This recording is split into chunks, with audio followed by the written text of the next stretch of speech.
Hey guys, welcome back to another helpful video of Quick Guide, and in this video I'm going to show you how to add kids account on Netflix. So without any further ado, let's dive right into this exciting video.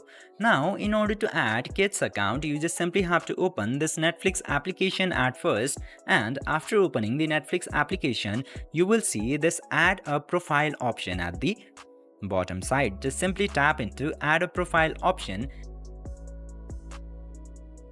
and after that just simply name your profile at first and then enable this toggle for kids profile and then click to the save button at the top right corner. And after doing this very easy steps, you can easily create kids account. I hope this video was helpful for you. If yes, don't forget to like, share and subscribe to the channel to never miss another update. Thank you for watching the video.